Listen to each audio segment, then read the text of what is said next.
what's happening to them in physical, concrete terms, what's happening to them as people, as human beings, though. These acts are aimed to kill, and if not to kill, humiliate.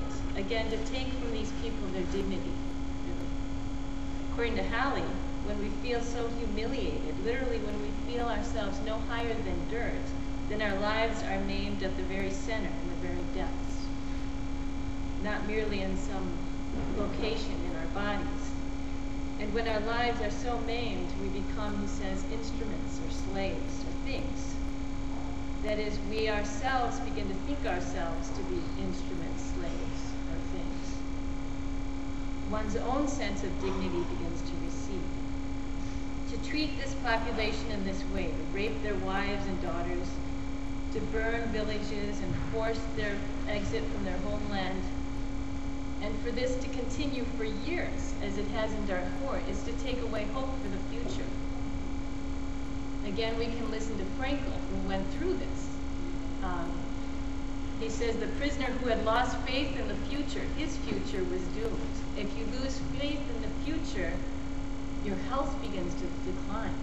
Not just your psychological health, but in those concentration camps, the physical health of people declined.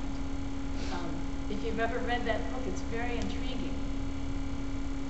Without hope, the person dies in all sorts of ways.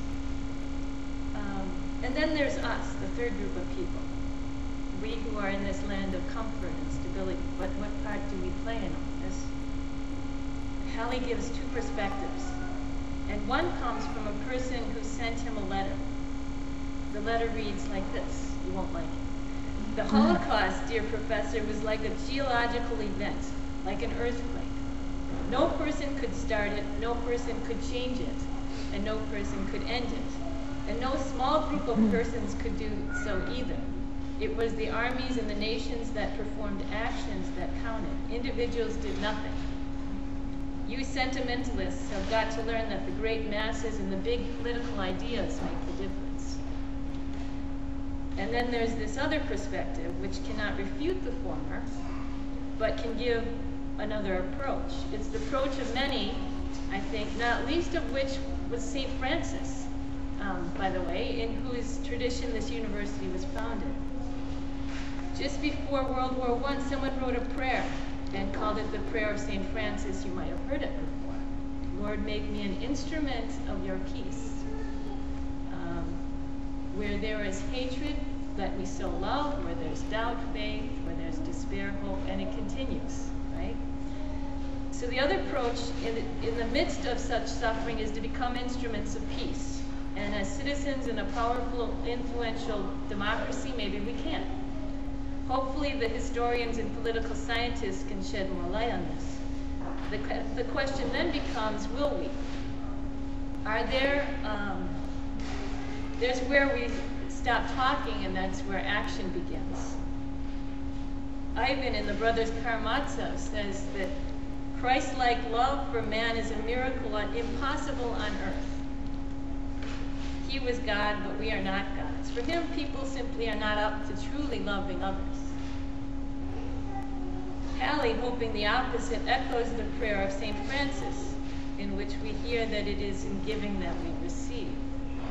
Hallie notes that if the lives of others are precious to you, your life will become more precious to you, which is an interesting comment. If the lives of others are precious to you, your own life will be precious, more precious to you. Let's hope that these lives in Darfur are in fact precious to us in Milwaukee, in Washington, D.C., in the United Nations, and wherever it needs to be, that people recognize that those lives in fact are precious. It's sometimes difficult when those people are so far away, their way of living is so different, but it's something to try for anyway. Short reflection.